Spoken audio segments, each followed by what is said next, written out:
bulan, tahun demi tahun, generasi lepas Tuhan juga kebaikan dalam hidup kami. Kami tidak berkekurangan apapun yang baik karena kasih-Mu bersama dengan kami senantiasa. Ajar kami Tuhan Roh Kudus yang membawa kami, ajar kami supaya tidak menyimpang kanan, tidak menyimpang kiri, tapi berpegang pada panggilan-Mu yang ilahi. Pujian, hormat, kuasa, kemuliaan, pengagungan adalah bagi nama-Mu. Kau perisai hidup kami, Kau bakar tembok sekeliling kami, tidak pernah ada yang jahat bisa menyentuh kehidupan kami. Engkaulah upah kami yang sangat amat besar. Terpujilah nama-Mu kekal untuk selama-lamanya. Dalam nama Tuhan Yesus, yang percaya diberkati sama-sama boleh berkata, beri kemuliaan buat Tuhan Yesus. Haleluya. Amin. Shalom Bapak Ibu Saudara sekalian. Hari ini ketemu lagi, ini menurut schedule adalah yang pertama dan terakhir saya ke tempat ini. Tahun depan diatur lagi Bapak Ibu. Nah, hari ini menarik sekali Bapak Ibu, setiap saya sampaikan pesan saya harus mulai dengan ini Bapak Ibu, jangan lupa 2033. Bapak Ibu ingat ya 2033 karena Juli 2013 seorang hamba Tuhan bernama Billy Wilson mendapatkan pesan dari Tuhan. Sebuah visi, bukan nubuatan, sebuah visi. Dan beliau itu mengerti visi ini bahwa dia harus menyelesaikan amat agung sampai 2033. Lalu dia mulai bicara sama teman-temannya, sama hamba-hamba Tuhan. Dia mulai bicara yang pertama, kedua, ketiga, dia mulai bicara. Dan banyak orang mendengar dan mengerti. Tetapi walaupun mengerti, mereka tuh gak tahu mau bikin apa. Nah, karena gak tahu itu, terus setahun, 2 tahun, terus sampai 9 tahun. Pendeta Billy Wilson membagikan cerita ini. Lalu pada bulan Mei 2022, di Jakarta ada sebuah simposium internasional yang bicara hamba-hamba Tuhan. Nah, hamba-hamba Tuhan itu bicara, ternyata Tuhan hamba Tuhan menyampaikan ada 3 orang yang menyampaikan hal yang sama. Pertama, pendeta Billy Wilson. Billy Wilson itu seorang dari Pentakosta karismatik. Dia seorang tokoh dari Empower 21. Bapak Ibu mengerti Empower 21 yang sudah ganti nama menjadi Everyone. Bapak Ibu, Anda mengerti bahwa yang pertama pendeta Billy Wilson menyampaikan. Yang kedua, pendeta Nicky Gamble. Anda mungkin nggak ngerti orangnya, saya juga nggak ngerti orangnya kok. Nicky Gamble menyampaikan. Bapak Ibu, yang ketiga adalah pendeta Rick Warren. Rick Warren adalah hamba Tuhan dari Saddleback, Texas yang tinggi besar. Dia menyampaikan hal yang sama. 3 orang menyampaikan 2033. Saya sendiri pribadi, saya tidak terlalu ngerti tentang 2033, tapi yang paling penting saya mau lakukan apa yang Tuhan perintahkan kepada mereka. Bapak Ibu, hari ini Anda mengerti bahwa dalam dunia kekristenan, kita tunggu ininya, papan tulisnya. Dalam dunia kekristenan ada 3. Yang pertama, kalau Anda melihat segitiga itu ada yang pertama, kedua, dan ketiga.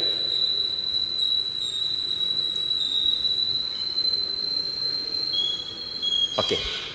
Makasih.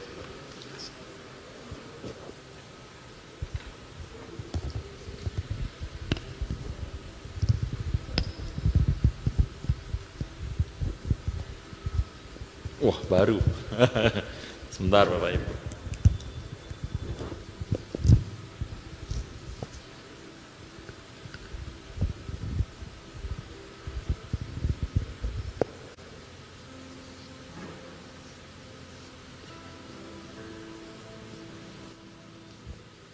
Satu, 2, dan 3.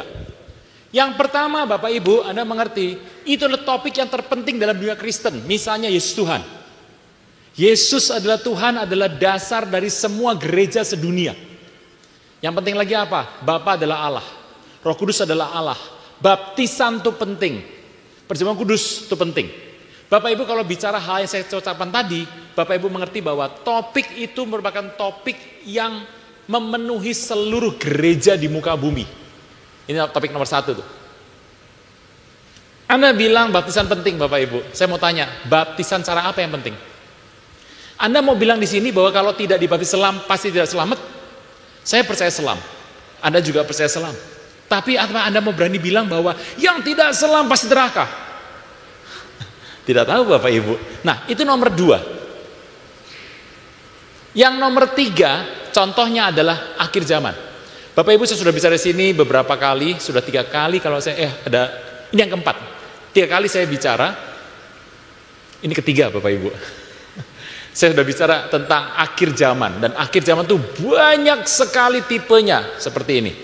Nah, kita sepakat untuk memberikan yang nomor 2 sama nomor 3 kepada gereja masing-masing, dan kita menuju ke atas.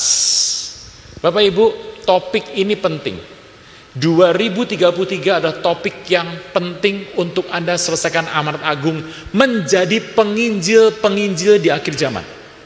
Bapak Ibu, kalau orang bilang apa yang akan terjadi di 2033? Bapak Ibu, saya mau katakan, Tuhan bisa datang. Bisa loh. Tetapi Tuhan pasti datang nggak? Nggak tahu.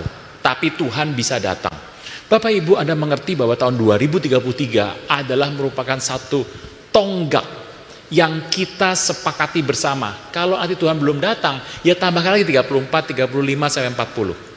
Tetapi kita mau selesaikan di tahun 2033. Nah, Bapak Ibu, Anda mengerti bahwa di tahun ini sampai 2033, kita akan memasuki 8 tahun dari hari ini. Kita memasuki 2025, kita akan melewati 2030. Bapak Ibu, Anda harus mengerti apa yang terjadi pada tahun 2030. Kondisinya sepertinya gak jadi apa-apa di sini. Tetapi pengangguran mulai banyak, kondisi bekerja mulai sulit, orang buka usaha tidak mudah. Ada yang bertanya sama saya, Pak, ada apa?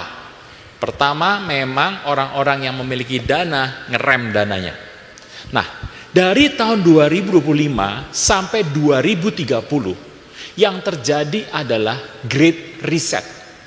Bapak Ibu, Anda pernah membaca bukunya atau pernah membeli atau Anda mengerti buku mengenai Great Reset? Bapak Ibu mungkin jarang yang bisa bahasa Inggris, tapi buku itu bagus. Great Reset itu ditulis oleh Klaus Schwab.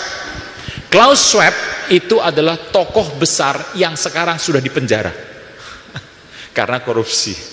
Jadi Klaus Schwab menulis buku Great Reset itu bagus sekali. Dalam tulisan itu disebutkan bahwa semua bidang di muka bumi, teknologi, ekonomi, pendidikan, entertain, apapun di muka bumi ini akan di-reset jadi nol. Waktu Anda masuk ke 2030, Anda melihat bahwa seluruh pola yang Anda pakai hari ini akan dikembalikan ke nol.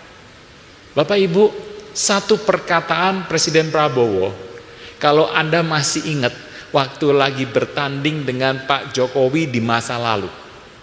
Beliau pernah mengatakan bahwa 2030 nanti Indonesia bisa habis. Anda pernah dengar ini? Belum ada orang. Ini belum khotbah. Khotbahnya pas saya nanti baca firman, Bapak Ibu. Ini belum, ini baru ngobrol dulu. Kan kita nggak ketemu setahun ini toh Bapak Ibu, kita ngobrol dulu. Bapak Ibu, Anda pernah dengar kata-kata itu? Berapa yang pernah dengar? Cukup banyak yang pernah dengar. Jadi waktu itu kita berkata, ini gimana sih orang mengatakan 2030 habis, ya habis saja. Biar dia habis sekalian. Orang kita masih berdiri saja kokoh kok. Bapak Ibu, Anda harus melihat loh. Perkataan beliau 2030 Indonesia bisa habis. Saya akan jelaskan dengan pola yang sedikit berbeda. Bapak Ibu, di muka bumi itu terjadi satu yang habis tanda kutip. Sebab di 2030 orang di muka bumi untuk melangsungkan kehidupannya, maka di orang di muka bumi dibuat standar semuanya sama. Tidak ada lagi kepemilikan. Tidak ada lagi hak atas hidup Anda. Bapak Ibu, Anda harus mengerti kepemilikan Anda atas barang, atas uang, atas satu aset, atas properti akan mulai dihapuskan pelan-pelan. Bapak Ibu, apa tujuannya dari hal itu terjadi? Ini semua akan dikendalikan untuk tujuannya muka bumi itu menjadi sama, rata. Nah, Bapak Ibu, yuk kita akan melihat kenapa sih ini terjadi.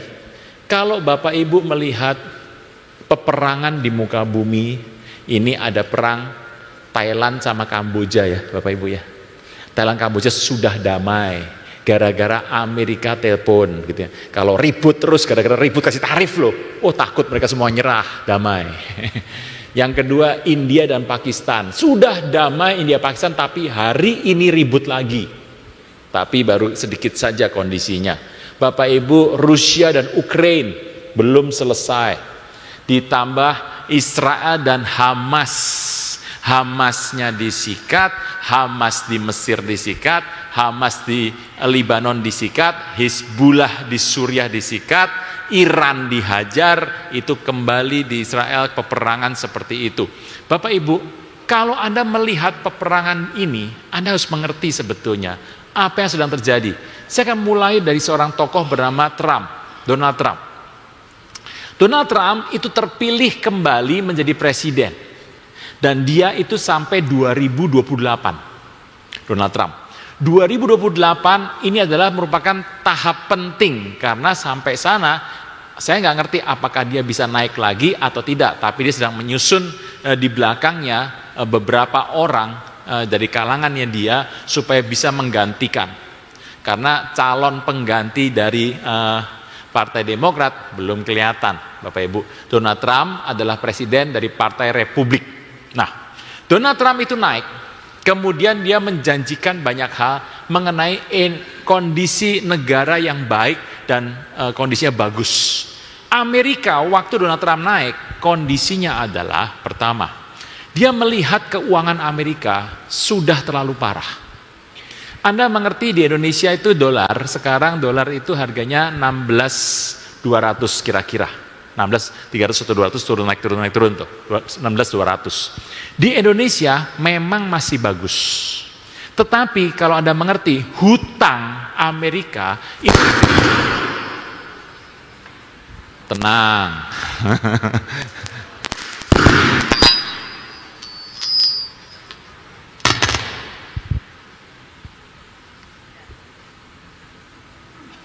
Tes. Oke.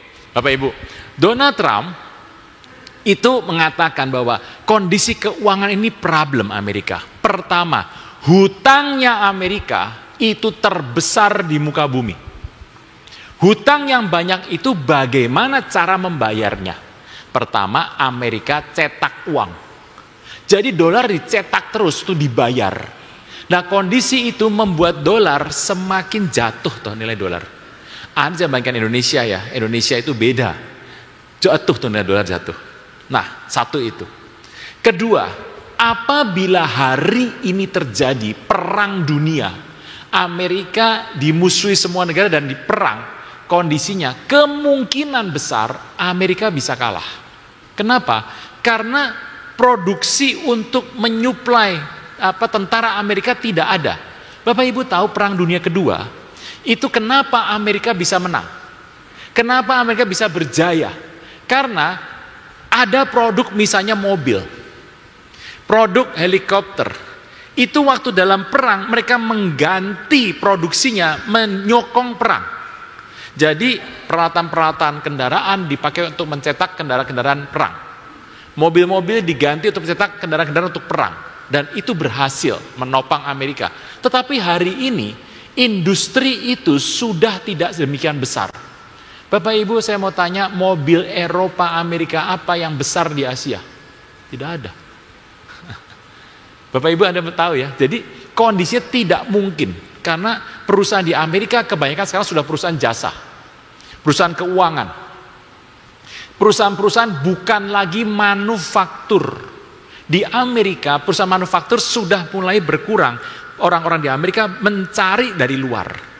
Nah, kondisi ini mempengaruhi Amerika sebagai sebuah negara besar. Jadi pertama masalah keuangan, kedua masalah pembiayaan untuk perang. Nah, bagaimana caranya untuk mengembalikan Amerika besar lagi, great again? Lalu Trump mengatakan yang terbaik adalah dia sekarang mulai menyetop dana-dana tidak penting. Bapak Ibu tahu ya, Amerika sudah keluar dari UNESCO. UNESCO, PBB sudah keluar. Amerika sudah keluar dari WHO. Tahu ya? WHO keluar nih Amerika. Yang ketiga, Amerika menghentikan USAID, bantuan Amerika kepada negara-negara miskin. Itu diberhentikan semuanya dan Amerika berpusat kepada programnya masing-masing. Nah, Anda tahu kenapa dari WHO berhenti? Karena WHO dengan Trump itu Trump tidak percaya dengan WHO. Bapak Ibu, soal WHO Anda perlu berpikir baik-baik. Karena 19 Juli kemarin sudah lewat. 19 Juli kemarin sudah diteken perjanjian dengan WHO yang akibatnya hati-hati, itu merupakan kalau ada pandemi kembali itu akan menyulitkan Anda. Anda harus berhati-hati. Anda bisa berdoa lah mengenai itu. Jadi USAID ditinggal, WHO ditinggal, UNESCO ditinggal. Nanti beberapa lagi akan ditinggal. Tapi Amerika tidak mungkin keluar dari PBB karena Amerika adalah Dewan Keamanan di PBB, tidak mungkin keluar, tapi dia meninggalkan. Nah, waktu dia meninggalkan ini, Amerika menjadi besar kembali. Nah, cara yang dipakai oleh Trump pertama adalah menaikkan tarif.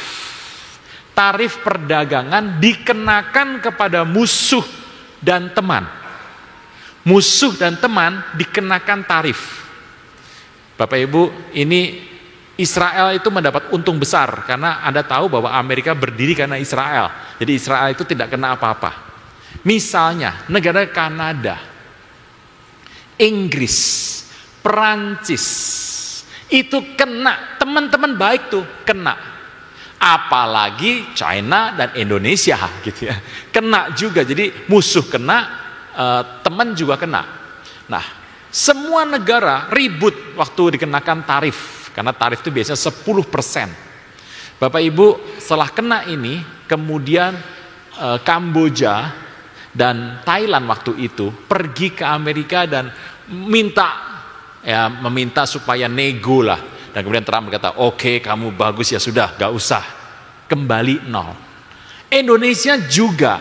Jadi waktu Indonesia dikenakan 32%, waduh, Indonesia tidak punya kedubes. Duta besar tidak ada di Amerika. Jadi Indonesia tidak punya duta besar sudah ditarik ke Indonesia dan menjadi pejabat di Indonesia. Di sana tidak ada duta besarnya. Apa yang terjadi waktu negosiasi ini? Ternyata hasilnya 47%. 47. Jadi Bapak Ibu kalau menilainya gampangnya begini. Dulu itu kena 32, terus kena 10. Nah kalau kena 47, Anda tumbahkan 32 tambah 10 tambah 47. Gitu. Jadi itulah yang kenakan sama Trump. Bapak Ibu, tapi Trump menunda 3 bulan. Jadi waktu 3 bulan itu reda semua. Jepang juga reda, semua negara reda, Arab juga reda, tetapi China kena tarif yang cukup tinggi. Trump kenakan 45%. China bilang, saya akan ikut kamu 20% di bawah. Kena 45%. China kenakan kepada Amerika 25%. Trump berkata, berani sekali kamu naikkan 65. Oh, China bilang 45. Trump berkata, kalau begitu aku naikkan 85. China berkata, aku kenakan engkau 65. Trump berkata, aku naikkan 105. Orang China berkata, naikkan 85. Trump berkata 125. Orang China mengatakan 105. Terakhir Trump berkata 145. Orang China mengatakan 125. China ngikutin terus. Tidak undur. Karena China berkata, kami negara berdiri sudah 5.000 tahun. Dan Amerika baru berdiri, itu mah 1776, gampang. Jadi China tidak mau mundur. China tetap mengenakan tarif seperti ini. Bapak Ibu, apa yang Anda baca? Kalau Anda membaca, Trump kemudian melunak. Bapak Ibu harus ngerti soal Trump ya. Ini baru bahas Trump nih. Belum firman, simpen dulu. Bapak Ibu yang penting Anda ngerti aja, dengerin aja. Nah, Trump mengatakan, Trump itu tipe orang yang kekuatannya, idenya dar berani di depan. Tetapi Bapak Ibu Anda harus ngerti, nanti kalau di akhir ada nego-nego lagi. Kemudian Indonesia pergi ke Amerika 3 bulan. 3 bulan itu nanti kira-kira awal Agustus akan berlaku. Dan hasil nego dengan Trump menyatakan 19%. Dikenakan tarif. Tarif itu sebenarnya untuk mengembalikan Amerika menjadi besar kembali. Bapak Ibu melihat di muka bumi, begitu Trump mengumumkan tarifnya naik seluruh negara, apa yang terjadi? Di tahun 2025, semua negara keep duitnya digini. Akibatnya bisnis semuka bumi, pekerjaan semuka bumi, human resource semuka bumi goyang semua. Bapak Ibu, hati-hati dengan ini.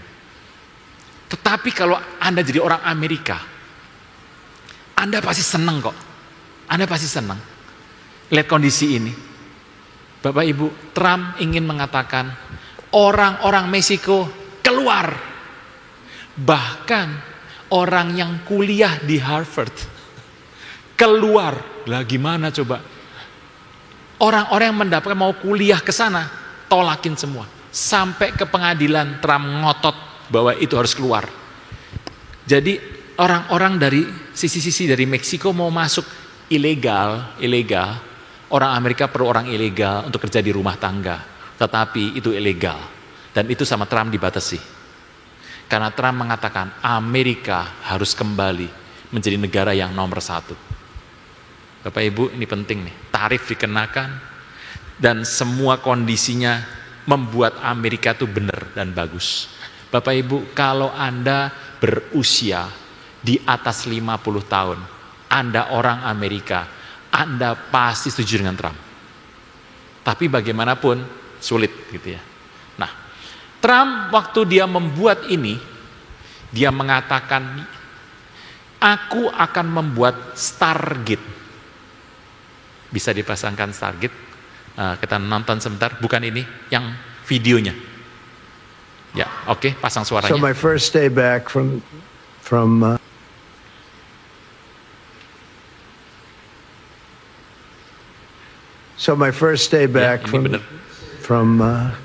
having a nice life, but to announce the largest AI infrastructure project by far in history, and it's all taking place right here in America. As you know, there's great competition for AI and other things, and they're coming in at the highest level. We're joined by Oracle Executive Chairman Larry Ellison, SoftBank CEO, Larry Ellison, yang tengah tuh orang yang tengah. Masa CEO dari Oracle, and CEO of yang paling dekat sama Trump, Masayoshi Son, by far the leading itu expert dari pendanaan besar. Sam gitu ya. Altman, so that's great that Sam Altman yang paling jauh dengan Trump, tokoh OpenAI. Gitu ya. Jadi tiga ini pendanaan Oracle dan OpenAI itu ditunjuk oleh Trump untuk membuat satu Stargate yang terbesar di muka bumi dengan dana awal 500 miliar US dollar. Oke, matikan saja. Yang gambar tadi barusan dipasang lagi, yang gambar tadi. Nah, Bapak Ibu lihat ini. Ini adalah OpenAI, SoftBank, Oracle. Tokohnya adalah Larry Ellison, SoftBank Masayoshi Son, dan OpenAI Sam Altman, SoftBank Masayoshi Son, Oracle Larry Ellison. Itu equity funders, dan mereka menggunakan Microsoft, Nvidia. Itu dibuat satu bentuk yang besar. Amerika membuat bentuk Stargate terbesar. Di muka bumi sudah ada lagi, misalnya United Arab Emirates, terus ada lagi Mubadala, kemudian ada dari TikTok dari China, kemudian ada dari Rapidus, ada Xpeng, itu dari China dan negara lain. Tetapi yang dibuat oleh Amerika itu yang terbesar. Bapak Ibu melihat ya. Saya kalau ditanya sama seseorang, Pak, tokoh besar di muka bumi siapa sih Pak? Bapak Ibu Anda harus tahu loh. Itu bukan orang. Tokoh besar adalah BlackRock, Vanguard, dan State Street. 3 perusahaan ini itu adalah tokoh terbesar di muka bumi yang mengelola dana secara luar biasa. Ini Stargate disahkan oleh Trump tahun ini. Dan dananya 500 billion US dollar itu diserahkan untuk dijalankan oleh 3 orang yang tadi ditunjuk oleh Trump. Dan dengan Stargate ini, kalau ini berhasil, maka apa yang selama ini dikhotbahkan mengenai kemudahan data itu sudah bisa dijalankan. Bapak Ibu, Anda mengerti? Matikan. Bapak Ibu, Anda mengerti Presiden Prabowo pergi ke Amerika dan bernegosiasi timnya bernegosiasi tentang tarif. Dan kita mendapatkan tarif yang paling rendah di Asia Tenggara, 19%. Itu adalah tarif yang menguntungkan Indonesia. Lebih rendah dari Vietnam, lebih rendah dari Laos, lebih rendah dari Thailand, lebih rendah daripada Kamboja, lebih rendah daripada semua negara-negara yang ada di Asia Tenggara. Kita paling rendah, 19%. Bapak Ibu, itu merupakan kemenangan buat Indonesia. Tetapi ada timbal balik. Yang mana Indonesia harus memberikan sesuatu kepada Amerika. Anda dan saya hari ini kita bisa berdoa sama Tuhan. Apa yang diberikan Indonesia tentang tarif itu? Pembelian Boeing 50 unit 787 MAX 50 unit harus dibeli oleh Indonesia. Anda ngerti ya? Nah, berapa tadi? 787. Ingat Bapak Ibu apa itu MAX? Ingat yang jatuh itu apa? MAX. 2 kali jatuh. Itu MAX. Dan itu dilarang di semua negara, tapi hari ini sudah diperbaiki dan dijual Indonesia 50. Kita berdoa. Dan satu lagi yang paling penting. Anda punya data tuh? Data. Nama data itu, alamat, jenis kelamin, tanggal lahir. Itu mah data yang biasa, data Anda, keuangan Anda, apa yang Anda beli, apa yang Anda tonton dari handphone Anda, seluruh datanya itu ditaruh di Amerika. Sudah ditaruh di sana. Sudah, data Anda sudah masuk sana semua. Bapak Ibu, ini problem nih. Lalu Indonesia kan harus membuat sebuah konsorsium, sebuah badan yang dipakai untuk melindungi perlindungan data pribadi. PDP. Itu harus dibuat orang Indonesia supaya data itu aman. Sampai hari ini belum ada pembicaraan ke arah sana. PDP ini harus kapan dibuat, belum ada pernyataan kapan dibuatnya. Tetapi data Anda sudah diserahkan ke Amerika dan Amerika hari ini sudah memegang seluruh data orang se-Indonesia dipegang. Gitu ya. Nah, tapi data apa Pak? Ada 2 jenis data. Pertama adalah data komersial yang diakui, saya nggak ambil semua, Amerika nggak ambil semua, Amerika cuma ambil data komersial. Data pribadi tidak. Data pribadi sama komersial kan beda toh. Yang komersial aja yang diambil, data pribadi tidak. Saya mau tanya, bagaimana membaginya? Data itu sekarang sudah masuk semua. Bapak Ibu, mungkin Anda menyalahkan, ini salah presiden. Enggak. Ini bukan salah siapa-siapa. Ini memang harus terjadi. Bapak Ibu sudah membaca Alkitab. Ini harus terjadi. Andai kata Anda menjadi pemimpin. Di muka bumi ini ada 2 tempat menaruh data. Di China atau di Amerika. Cuma ada 2 datanya. Bapak Ibu mau taruh di mana? Ya dulu saya sekolah di mana? Kalau sekolah di Amerika, Anda lebih percaya sama Amerika. Amerika memiliki Stargate. China, Huawei akan kuat tuh. Tapi ini perkembangannya masih Anda lihat ke masa depan. Bapak Ibu, itu yang terjadi hari ini. Jadi kalau Anda melihat, beli barang susah, ini mau beli harganya mahal-mahal, mau kerja tuh anak saya mau kerja susah Pak, saya cari duit susah.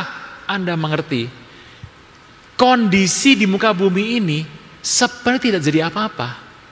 Tetapi itulah yang terjadi di belakangnya. Bisa ya Bapak Ibu ya? Nah, Bapak Ibu, kondisi ini diberikan oleh Trump, ngadu. Bapak Ibu kan pernah melihat toh data-data perkembangan teknologi yang di luar itu. Bapak Ibu bersyukur sama Tuhan karena apa yang Bapak Ibu lihat di tahun 2025 ini, di tengah semester 1 2025, barang-barang itu sudah masuk Indonesia. Bisa ya Bapak Ibu?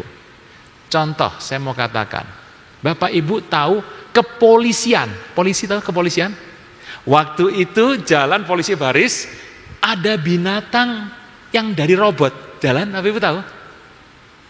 Ini Bapak Ibu, itu polisinya bawa remote tuh. Sebetulnya, datanya sebetulnya dari perusahaan yang mendukung ini, binatang robot itu, sebetulnya tidak pakai polisinya yang begini-begini, neken-neken begini. Karena neken itu dengan binatangnya 1 meter jaraknya. Tetapi itu kan berjarak dari internet, dikendalikan dari jarak jauh. Tetapi itu ditolak oleh polisi Indonesia.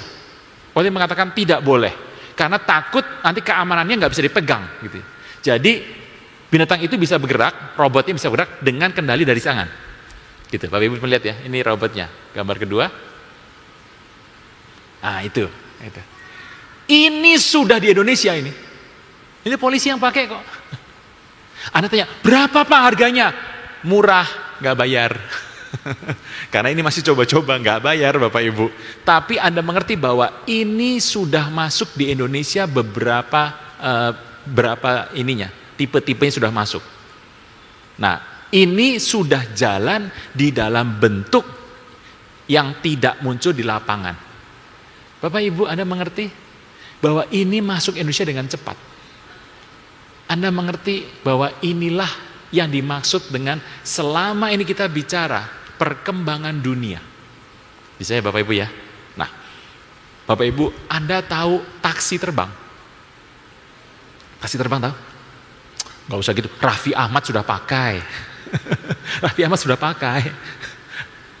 Naik, wah nanti gak ada yang nemenin saya, bisa jatuh nggak nih? Gitu. Jadi naik tuh. Sudah dicoba 2 kali. 1 kali oleh Raffi Ahmad dan teman-temannya, yang satu lagi di pameran di GIIAS di Jakarta. Sudah ada taksi terbang, gitu ya. Jadi bentuknya indah sekali, dari China, dari produsennya Chery.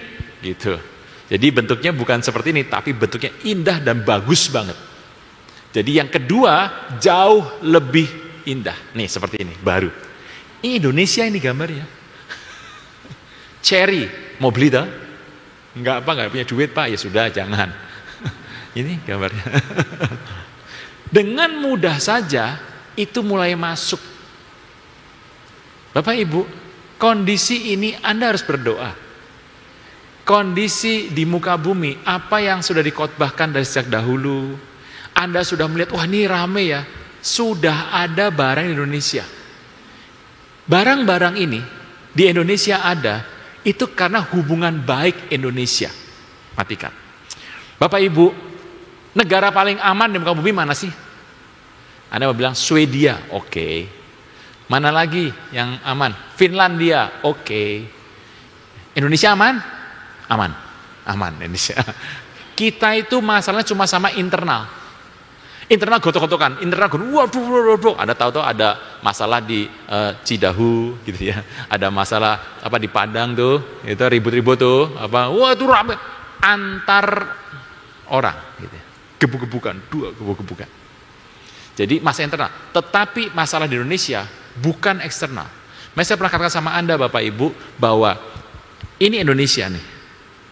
Karena Indonesia berdagang dengan negara lain, yang kena semua negara ini kena kepada Indonesia 20%. Masalah dari Indonesia apa? Nggak ada masalah, kita baik-baik saja, kita tenang saja kok. Anda masih, restoran masih enak, yang penting ada duitnya bisa bayar Bapak Ibu. Nah, kondisi Indonesia itu aman dan Anda nggak perlu takut, Anda perlu berdoa saja.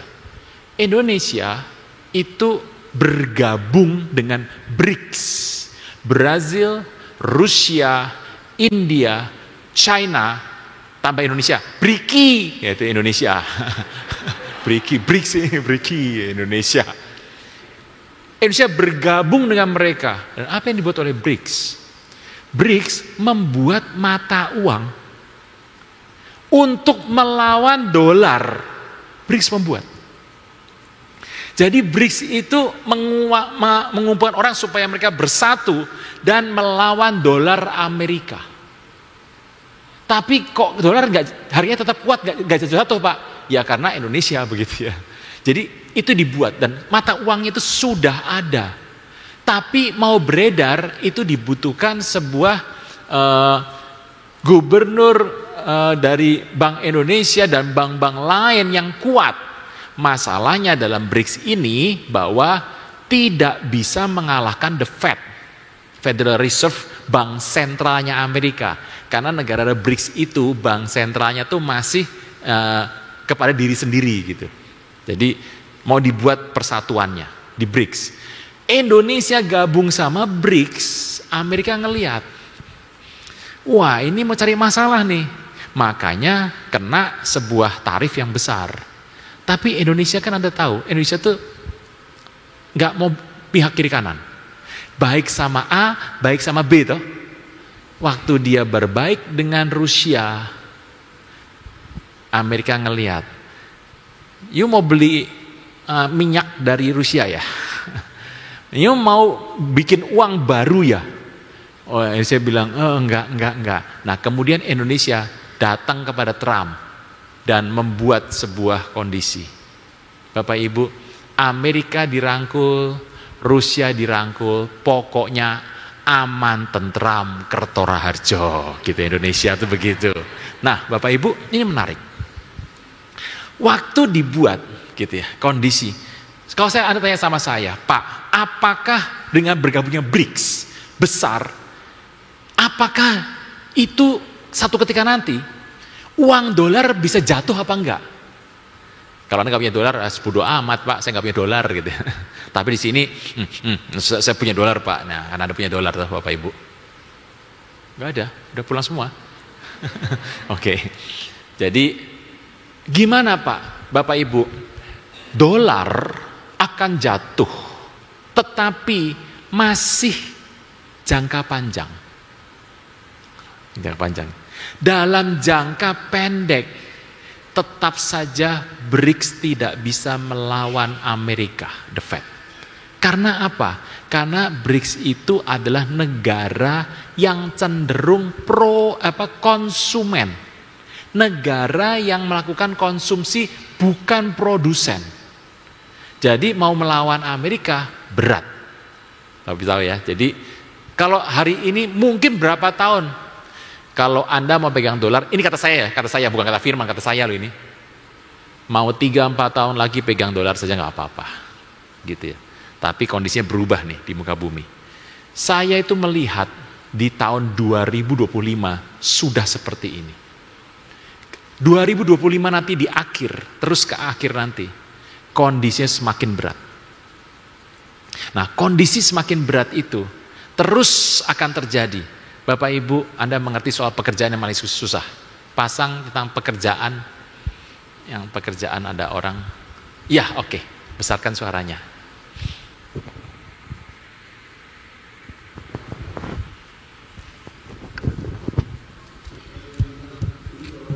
Berhenti serahin kerjaan ke manusia, serahin semua ke AI. Bukan gue yang bilang, ini slogan perusahaan AI di San Francisco. Kalau ini kejadian di Indonesia, Lu siap kenalin artisan AI agent super canggih yang bisa gantiin ribuan pekerja? Bukan sekadar chatbot, tapi karyawan AI yang bisa kerja sendiri. Salah satu inovasi gila mereka yaitu Ava. Ava ini AI spesialis business development. Nyari prospek, follow up, atur meeting, semua dikerjain otomatis. Hasilnya, Ava bantu artisan raup $1 juta per tahun. Ini semua terjadi secepat itu. Sekarang kalau lo kerja di sales, cold calling, dan customer service, yang terjadi adalah Indonesia akan punya orang di Indonesia ini jumlahnya kira-kira 300 juta. 300 juta nih. Di Indonesia kira-kira jumlah orang 300 juta. Anda akan berkata, waduh Pak, bonus demografi Pak, besar. Ini bagus untuk kayak produsen. Itu masalahnya. Karena orang 300 juta itu, Anda mau katakan sebagai beban demografi atau sebuah bonus demografi.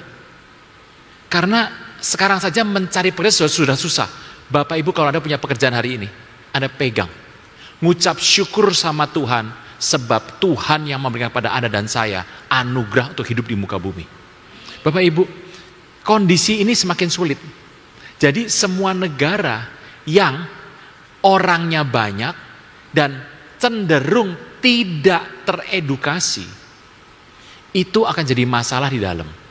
Anda tahu di Jepang itu sudah kurang ya, orangnya kan sudah turun tuh. Karena tingkat kesuburan mereka juga jatuh terus itu. Makanya Jepang sekarang membuka orang Indonesia yang mau ke Jepang, dibuka lebar-lebar. Maka orang Indonesia rame-rame ke Jepang tuh.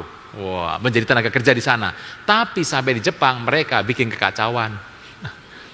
Jadi di situ mereka kumpul-kumpul pakai gaya yang semacam-macam sehingga membuat orang Jepang marah. Dan kondisinya sekarang sedang ditertibkan dan akan dipulangkan kembali ke Indonesia. Ini bahaya Bapak Ibu, kalau sampai Indonesia lagi gimana nanti? Nah, Bapak Ibu, kondisi ini terjadi di muka bumi. Jadi situasi peperangan seperti inilah yang sedang terjadi di muka bumi. Ini di muka bumi, seluruh di muka bumi terjadi seperti ini. Bapak Ibu harus mengerti loh hari-hari ini. Menjadi sulit untuk Anda memegang keuangan. Nah, saya bicara soal keuangan.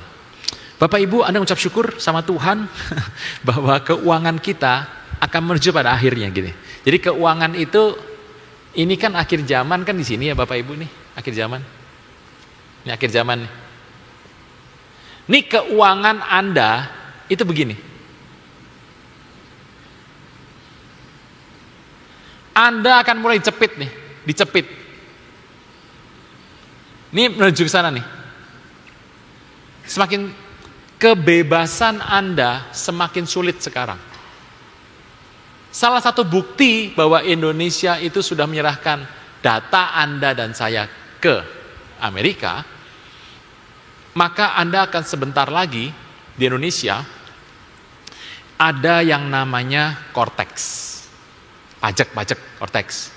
Bagus. Anda bisa mengerti banyak kalau Anda masuk ke Cortex, Anda sudah pakai kan nomornya pakai NIK Anda tuh. Jadi setiap orang sudah punya NPWP. Itu di Cortex. Nah, Anda harus masuk ke sana, tapi di sana Anda akan semua yang keluar dari dana Anda bisa ditelusuri. Itu pun masih kurang. Lalu Indonesia membuat BI Payment ID. Nih. Ini BI Payment ID. Cara yang dipakai itu seperti ini. Next. Nih, jadi Anda punya Dana, Anda punya OVO, Anda pakai QRIS. Anda pakai QRIS lah biasanya. Bapak Ibu, Anda kalau pakai QRIS itu dari Amerika, itu yang namanya Visa dan Master, nggak dapat dana gitu ya. Jadi kalau pakai QRIS nggak dapat toh itu hanya ceklek dapat gitu. Tapi Amerika marah-marah karena Master sama Visa nggak dapat itu, gimana itu? Dan dengan begini ada tuh. Jadi Anda sekarang mau bayar pakai QRIS, pakai OVO, pakai GoPay, pakai Dana, mau pakai kartu Visa, mau pakai kartu Master, mau pakai seluruh ATM Anda, itu menjadi satu datanya. Sehingga orang bisa tahu sekarang, kemana uangmu lari. Gitu. Ini belum pembayaran digital ya. Digital ID lebih lagi daripada ini. Rencana di akhir nanti yang sedang dipikirkan, mungkin terjadi pada tahun 2008-2009, uang Anda itu sudah punya nama. Jadi namanya si A, jumlah uangnya 100. Itu dikeluarkan buat apa saja, terdata semuanya. Ini kalau Indonesia sebetulnya rada susah, karena bagaimana kalau orang-orang yang koruptor misalnya, itu menyembunyikan uangnya di mana tuh? Mereka akan melempar duitnya mungkin di Singapura, mungkin di Cayman Island, mungkin di sebuah tempat-tempat di muka bumi yang pajaknya nol. Ditaruh di sana semua. Ini Bapak Ibu, payment ID sebentar lagi di tahun ini akan terjadi. Bapak Ibu, bagaimana kalau Anda lihat ini? Nah, kalau Anda misalnya, ya Pak mau pakai apa aja terserah Pak, uang saya pokoknya ya ada uang yang saya bayar, gak ada uang yang saya gak bayar apa-apa, itu bisa. Tapi ini merupakan sebuah kondisi orang-orang mulai berpikir, ada apa di sini? Nah, Bapak Ibu, payment ID ini akan berlaku di Indonesia. Nah, situasi yang berlaku itu cenderung kalau Anda melihat pergerakannya sekarang cepat sekali. Di muka bumi ini, peristiwa-peristiwa inilah yang sedang terjadi. Jadi waktu Anda kesulitan dengan keuangan, ini menjadi susah, makanya sekarang pajak di mana-mana. Bapak Ibu dipajekin sekarang di mana-mana. Bapak Ibu tahu ya, jadi bikin apapun kena pajak. Apa? Kena pajak. Semuanya kena pajak. Bahkan katanya, ini belum diputuskan nih, kalau Anda punya akun bank, nggak 3 bulan tidak bergerak, mati begitu ya, katanya mau diambil gitu ya. Ini baru wacana Bapak Ibu. Jadi kondisinya semakin menjadi kesulitan bagi Anda untuk bergerak. Bapak Ibu sudah siap? Ini mau firman nih. Jadi inilah peristiwa yang terjadi di Indonesia. Peristiwa ini yang terjadi. Dan dalam situasi ini, dunia sedang berlomba-lomba untuk menambahkan segala sesuatu yang penting. Kita ngomong China sekarang hari ini. Di China, kalau Anda melihat ke China, itu kan kota-kota besar. Itu ada tahu Chongqing tuh, itu bagus tuh. Shanghai itu besar. Itu Guangzhou atau Beijing itu besar Bapak Ibu. Bagus dan mewah gitu ya. Dan itulah di China sedang mengembangkan semua kemampuannya untuk teknologi. Misalnya matahari buatan dibuat 3 matahari buatan. Bulan buatan dibuat 10. Pak, gimana tuh Pak? Nggak tahu gimana caranya pokoknya. Sedang dibuat 1 tuh. Bapak Ibu, Anda pakai internet berapa? 4G? 4G ya? Masih berebet Pak? Ya oke. China 10G. Dari 5, 6, coba-coba 10. 10G di China. Langsung 10G. Jadi cepat sekali Bapak Ibu situasinya. Nah, kondisi ini itu membuat karena China harus mengambil apapun yang besar. Anda tahu harga mobil sekarang? Ini akan terjadi di Indonesia. Di Indonesia nanti kemungkinan akan terjadi bahwa Anda beli mobil, Anda pakai sampai rusak, kemudian Anda taruh, Anda beli baru lagi. Mobil seperti itu. Hari ini mobil listrik harganya ada yang sudah diskon sampai 100 juta. Anda mau beli mobil sekarang, beli apa Pak? Mobil listrik Pak? Ya kalau ada duit beli sekarang. Bapak Ibu, kondisinya seperti itu. Jadi barang-barang yang Anda beli, Anda cuma pakai, kalau rusak ya buang. Karena semua mobil yang Anda beli, yang konvensional terutama, itu kalau ada mobilnya tuh biasa kalau bempernya rusak atau kena spionnya rusak, ya Anda akan ganti. Spare part-nya itu masalah berat di Indonesia. Tapi Ibu ngerti ya. Jadi cerita ini Anda harus ngerti bahwa ini yang sedang dikejar oleh China. Nah, dalam China mengejar ini, wah, mau membuat yang terhebat. Anda harus mengerti kenapa China tetap menjadi nomor 2. Bapak Ibu kalau Anda ke China, Anda nggak boleh ngomong sembarangan. Indonesia kalau ribut tuh begitu. Wah, pemerintah gini. Di China tidak ada. Karena ada CCTV. Di mobil taksi itu CCTV ada 2. Satu ke sana untuk melihat jalan, keamanan bagi Anda. Satu lagi ke dalam. Kalau Anda ngomong, China gimana? Bagus. Mereka terbiasa ngomong begitu. Rakyat sosialis semuanya dipaksa supaya menghormati orang dan bicara karakter yang bagus. Tidak boleh asal bicara. Tidak boleh sembarangan bicara. Itu di China. Nah, Bapak Ibu, China membuat ini semua, tetapi kan orang China itu besar, negaranya besar kan. Di China ada negara yang kota yang besar, yang bagus, ada kota-kota yang pedesaan, Bapak Ibu. Yang pedesaan ya masih seperti zaman dulu gitu ya. Bapak Ibu kalau ke sana Anda tahu bahwa mohon maaf itu. Toiletnya masih kayak dulu gitu ya. Jadi Anda harus ngerti itu seperti apa itu. Tanya sama yang tahu tuh. Ya, saya kalau ngomong gitu berat lah, saya nggak mau ngerti lah Bapak Ibu. Tapi kalau yang bagus-bagus, kalau yang jelek-jelek. Nah, secara tengah Anda ambil, China masih kalah sama Amerika. Tetapi hari ini banyak orang mengatakan, kalau mau sekolahkan anak di mana? Anda tahu, di China. Karena etos kerjanya lebih menarik. Nah, 2 negara ini sedang maju begini. Bagaimana dengan Eropa? Eropa nih, Inggris, Perancis, Belanda, Itali, bagaimana? Mereka cenderung kemajuannya melambat. Kemajuannya melambat dan cenderung tidak bisa kembali. Kenapa bisa begitu? Bapak Ibu mengerti? Kondisi itu dipengaruhi oleh salah satunya adalah perang Israel. Nah, Bapak Ibu Anda mengerti bahwa ini kan dunia ada perang nih di muka bumi. Perang itu banyak gitu ya. Jadi Thailand dan Kamboja perang. Thailand dan Kamboja perang. Itu permasalahan karena Kamboja menanam di perbatasan yang sudah rame lama, taruh di situ dan itu orang Thailand ada 5 yang meninggal. Kemudian marah diserang, ngadu kuat gitu ya, meninggal ada 20 orang, terus serang-serang terus, tapi hari ini mereka sudah kembali karena ada gencatan senjata.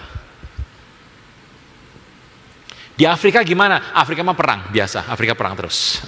Jadi Afrika itu perang. Terhadap perang internal ya, Afrika. Rusia dan Ukraina. Ini gimana Rusia sama Ukraina? Kita akan simpan ini untuk kita bahas berikutnya. India, Pakistan. Peperangannya gimana? Ini menjadi perang proksi. Proksi itu apa sih Pak? Proksi jadi gini. 2 negara ini kuat nih. Dia memilih satu negara. Ini memilih satu negara. Ngadu pion. Gitu. Jadi di belakang India, Amerika suplai senjata.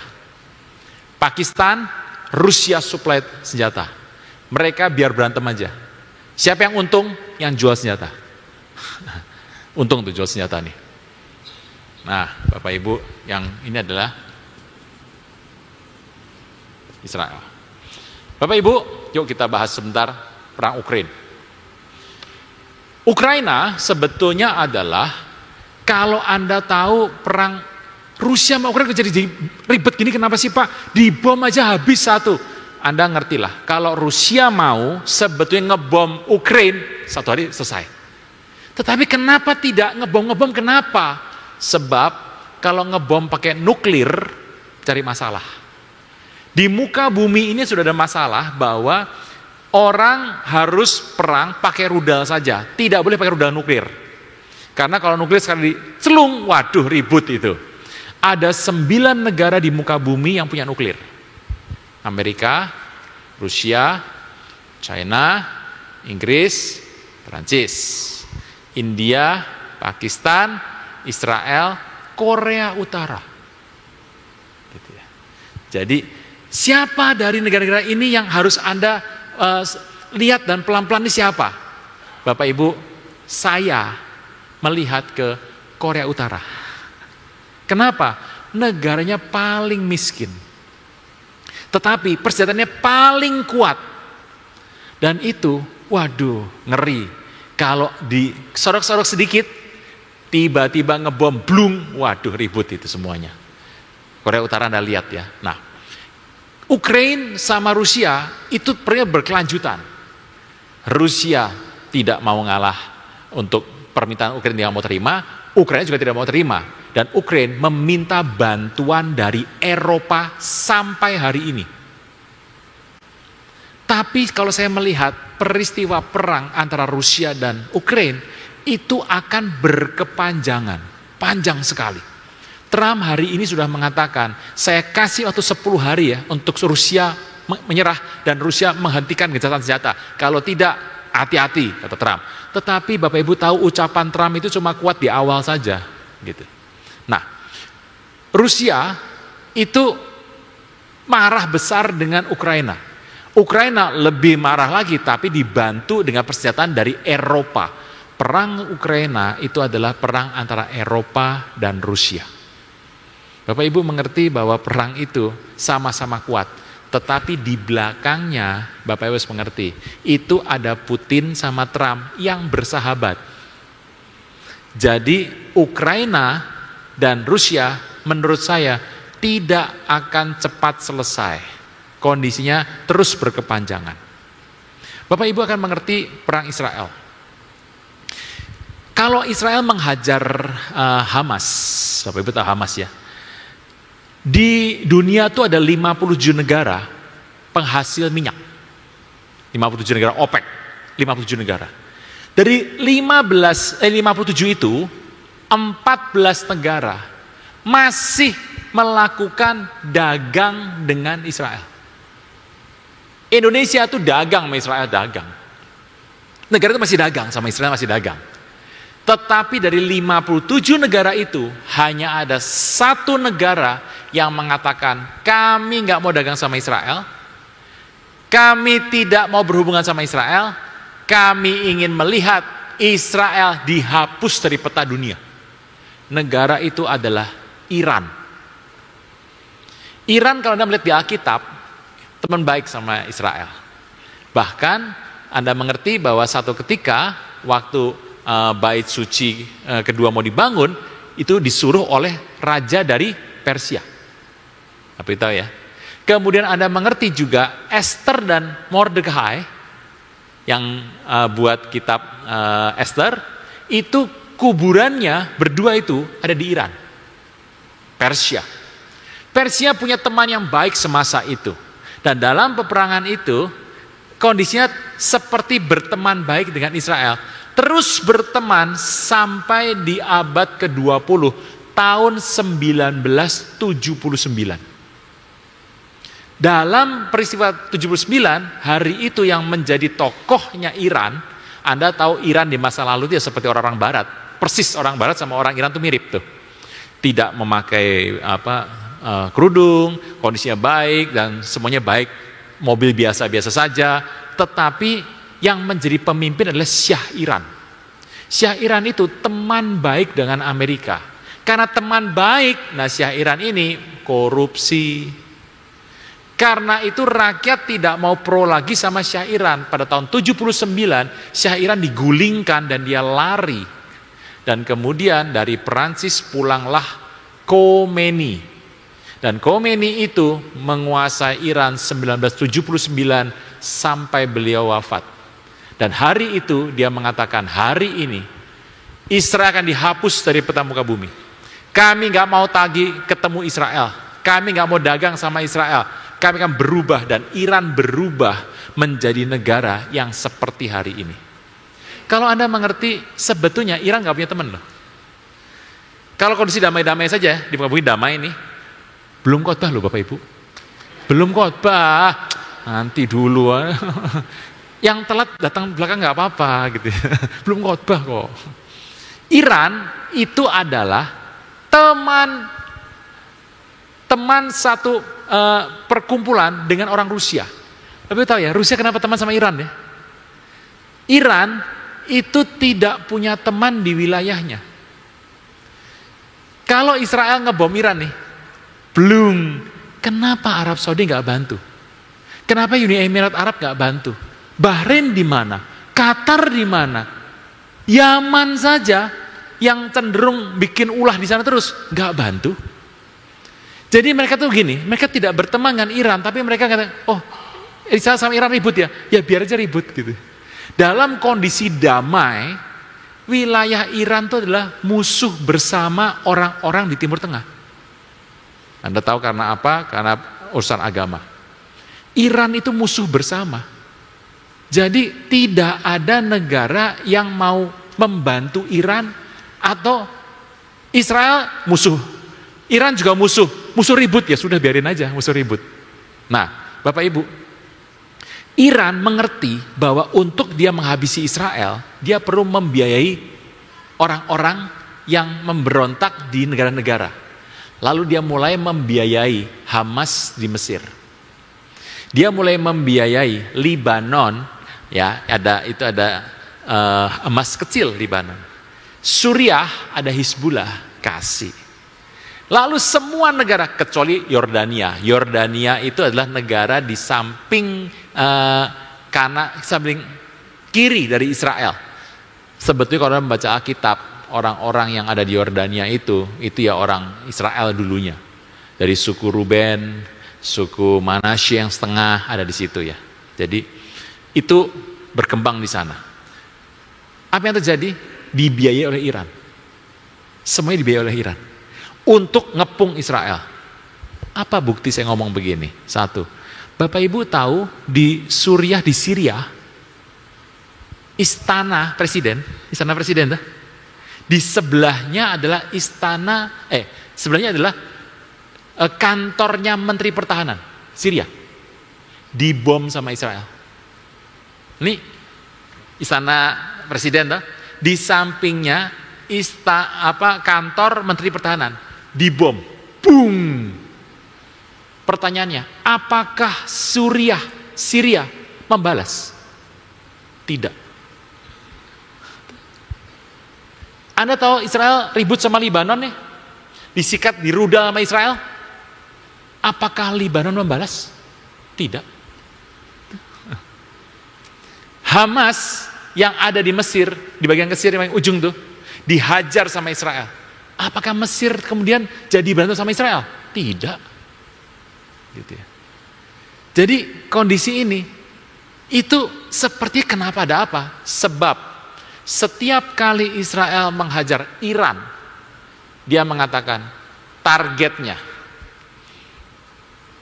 Ismail Haniyeh, tokoh dari Hamas yang lagi ke Teheran, disikat lagi tidur di tempat tidur, boom, separuh gedung runtuh tuh, meninggal. Yahya Sinwar dicari, ketemu, dihajar, boom, meninggal. Penggantinya Yahya Sinwar ada 5, sekarang nggak berani ada di daerah Palestina, di luar negara semua. Kemudian Israel ingin membunuh orang-orang yang masuk dalam industri pengkayaan uraniumnya Iran. Tahun lalu 5 meninggal. Yang kemarin dihajar 6 meninggal. Jenderal Iran yang berkepentingan terhadap pengkayaan uranium 2 sikat mati. Lalu Israel meminta bantuan Amerika. Kirim dong bala bantuan untuk nyikat Isfartan, Nathan, dan Fordo. Dihajar, boom. Fordo itu di bawahnya 800 meter. Itu tempat pengkayaan uranium. Uranium kalau sudah sampai 60% itu sudah bisa digunakan. 800 meter. Itu cuma Amerika yang punya senjatanya. Amerika datang, ya belum habis. Jadi Israel itu nyikat hanya tujuannya untuk uranium. untuk nuklir. Tokoh-tokoh yang berkepentingan di sana dihabisi. Tapi Israel tidak menghabisi, saya akan membunuh Iran semuanya. Tidak. Saya akan menghabisi rakyat Iran. Tidak. Israel hanya tokoh-tokoh yang diincar oleh Israel akan dibunuh. Anda tahu setelah Israel ngebom itu, kemudian Iran membalasnya ke Amerika dan ke Israel. Israel dilempar dengan rudal-rudal, Israel tembak pakai Iron Dome, yang beberapa yang masuk, yang 90% dihalau oleh Iron Dome, tapi yang tinggal 10% masuk. Bapak Ibu mengertilah. Yang masuk tuh kalau masuknya ke tempat yang sepi, yang daerah yang gak ada rumahnya, dibiarkan oleh Israel, dibiarkan. Karena biayanya mahal untuk menghalau rudal. Dihalau, dibiarkan. Nah, kemudian Iran ingin membalas Amerika toh. Dia telepon Qatar. Halo, kami mau balas. Ya, di mana? Di situ. Ya, udah ngobrol-ngobrol dulu, sudah ngobrol, bom. Boom, satu kali aja. Boom, udah. Setelah itu konferensi bilang, kami menang hari ini. Amerika bilang dia menang, Israel bilang dia menang, Iran bilang dia menang. Yang menang siapa? Kayak gitu. Orang bertanya sama saya, Pak gimana? Menurut saya ya, kondisi hari itu, jadi orang Israel yang berkepentingan di sana itu mengatakan bahwa dengan pengkayaan uranium yang terhenti ini, terganggulah kami mau menyelesaikan sebuah pengkayaan uranium. Tapi memang Iran itu tidak boleh pinjem atau Rusia kirim dong nuklirnya. Orang tahu tuh bahwa itu bukan berasal dari dalam, pasti dari Rusia. Ada perjanjian di antara 9 negara untuk tidak saling mengirim rudal ke tempat negara lain. Nah, kalau saya ditanya, terganggu nggak Pak? Orang Iran berkata, sebulan atau 2 bulan lagi kami terganggu, tapi setelah itu kami akan bangun lagi. Bapak Ibu harus ngerti lah. Orang kalau bicara begitu, menurut saya ya, 6 bulan lagi belum tuh mulai lagi. Jadi Iran sekarang diam tuh, sudah diam. Bapak Ibu, kondisi di Timur Tengah seperti itu. Kondisi itu menjadi penting dan besar. Sebab kondisi perang di Timur Tengah, Bapak Ibu kalau lihat perang ini, di mana mata Anda untuk melihat perang ini? Menurut saya di sini. Israel. Perang di Timur Tengah adalah perang yang akan membawa Anda dan saya, kalau Anda belum dipanggil Tuhan ya, kepada akhir zaman. Situasinya adalah perang di Israel. Jadi perang di Israel itu akan membawa ke akhir zaman. Pak, mana bangsa-bangsa yang akan berperang? Mesir hari ini tidak akan berperang dengan Israel. Yang kedua, Libanon mah gampang lah. Bapak Ibu, enakan tinggal di Cirebon daripada Libanon, bener? Suriah, aduh, Timur Tengah mah enak, Indonesia lah, enak daripada di sana, ruwet lah kalau di Suriah. Jordania masih enak. Jordania memilih tidak pro kiri dan kanan. Jordania. Memang dia tercatat sebagai negara yang membenci Israel, tetapi dia berhubungan dagang dengan Israel. Jordania tidak mau pro sama Iran. Jordania tidak mau pro sama Yaman. Jordania tidak pro sama yang Israel. Jordania cuma pro sama Amerika. Jadi intinya adalah mereka ingin aman, tentram dan damai. Makanya waktu Iran melempar rudalnya ke Tel Aviv dan Yerusalem, twing, lewat di atas Jordania, Jordania langsung sikat, deng deng deng. Karena Jordania mengatakan, kami tidak pro Israel, tidak pro Iran. Jordania mengatakan seperti itu. Sebab Alkitab sudah katakan, nanti satu hari tanah Moab, Amon, dan bagian dari Edom adalah tempat pelarian yang bagus bagi orang Israel. Bapak Ibu, kondisi di sini Anda harus melihat. Anda sudah melihat situasinya ya hari ini? Sudah tuh? Sudah ya? Pusing Bapak Ibu. Kondisi ini itulah yang terjadi. Dari Trump akan terus Tapi Trump itu sampai 2028. Anda akan melihat apa yang terjadi setelah itu. Anda tunggu saja 2028. Kalau saya melihat 2028 jadi apa ya Bapak Ibu? Ini kelihatannya sampai akhir tahun Indonesia akan berat kondisinya. Tahun depan lebih berat lagi. Karena semuanya sudah disediakan bagi Indonesia. Dan kita cuma ada pilihan, mau pro Amerika atau mau ke China. Nah, kita nggak mau pro kiri kanan, tapi Anda harus nyerahkan toh. Karena mereka membuat tekanan-tekanan kepada Indonesia. Bapak Ibu, di tahun 2026 kondisinya akan semakin sulit. Nah, kalau saya ditanya, Pak, apa yang harus orang Kristen buat? Saya mengatakan, inilah saatnya. Ini saat yang paling baik untuk Anda pergi jadi penginjil. Sebab Anda tahu, di Alkitab Anda membaca, di semua situasi Anda membaca, Anda mengerti bahwa peristiwa penginjilan akan terjadi, pertobatan akan terjadi, orang-orang bertobat terjadi di Indonesia selalu dimulai dengan sebuah peristiwa yang berat. Anda tahu pada tahun 65, kondisinya waktu 65, setelah itu orang dibantai habis-habisan, pertobatan mulai muncul. Orang waktu itu kan nggak hidup, kamu agamanya apa? Orang itu harus punya agama. Jadi dia memilih jadi agama, kalau nggak beragama akan dibunuh. Bapak Ibu, itulah yang membuat nenek saya bertobat. Nenek saya akhirnya bertobat, jadi ikut Kristen. Jadi dia ikut Kristen jadi pendoa dan dia ke gereja tiap hari jam 5. Nenek saya tuh berdoa. Sampai dia terus dengan gayanya yang sederhana, terus sampai satu hari dia bisa bercakap-cakap sama Tuhan seperti saya ngomong sama Anda ini loh. Bapak Ibu, tapi zaman dulu ya, saya juga nggak percaya, apaan kayak gitu ya, masih kecil belum bertobat waktu itu. Bapak Ibu, tapi peristiwa itu terngiang dalam hidup saya, tahun 65. Kemudian muncul lagi, tahun 80-an. Bapak Ibu masih ingat di Jawa Tengah, kerusuhan? Setelah itu, pertobatan banyak. 2008, pertobatan bagaimana? Indonesia mengalami perubahan, pertobatan yang besar. Setiap kali ada peristiwa-peristiwa besar yang mendahuluinya.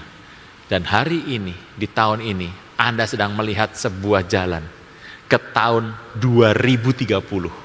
Jalan yang engkau akan jalani ke sana, bukan jalan yang baik, tapi bersama dengan Tuhan, kita akan cakap menanggung segala sesuatu. Bapak Ibu, yang beri kemuliaan buat Tuhan Yesus, haleluya. Udah mulai khotbahnya, nanti dulu sebentar Bapak Ibu. Jadi gini, Bapak Ibu Anda melihat ya, bahwa Trump kondisinya, Putin kondisinya, Netanyahu, ini penting Bapak Ibu. Anda kan ngerti tuh. Kenapa Netanyahu masuk rumah sakit? Netanyahu masuk rumah sakit. Salah makan, masuk rumah sakit 3 hari gitu ya. Saya tahu itu untuk menghindari dia masuk ke pengadilan. Karena ada kasus korupsi yang akan menjerat Netanyahu. Tapi setiap kali kasus mau datang, dia berkata, perang. Loh, orang gak jadi lagi toh. Jadi perang adalah merupakan satu cara untuk dia lewat lari daripada kasus korupsi. Bapak Ibu Anda mengerti bahwa peristiwa ini akan terjadi terus menerus. Tetapi orang banyak yang lupa. Orang tidak melihat. Orang cenderung, wah ini rame nih. Tapi orang tidak melihat apa yang dikerjakan di balik itu semua. Bapak Ibu harus ngerti, di muka bumi ini, situasinya semua sedang dirancang supaya menuju kepada satu titik. Bapak Ibu, tahun 2030, Anda harus hati-hati. Sebab itu adalah rencana di muka bumi akan dibuat. Orang tidak memiliki apa-apa, itu hidup lebih tenang, lebih aman. Jadi semua yang Anda punya akan dikontrol oleh negara. Jadi, dan negara itu kondisi sekarang dengan perang-perang ini orang sedikit lupa. Tapi Bapak Ibu mengertilah. Kondisi bahwa di muka bumi ini semua sedang diatur. Bapak Ibu, bagaimana dengan chip gitu ya. Hari ini Anda kalau melihat Noah Yuval Harari, seorang penulis buku, seorang pembicara dari orang Israel, keturunan Israel ya, Noah Yuval Harari, orang pinternya bukan main, dia mengatakan bahwa itu sudah akan segera jadi. Kondisinya akan dibagikan kepada banyak orang. Dan setelah 19 Juli yang kemarin 2025, Anda sudah sulit untuk menolaknya. Jadi Bapak Ibu harus hati-hati nih. Nah, Bapak Ibu, kondisi hari ini tuh dalam Alkitab seperti apa?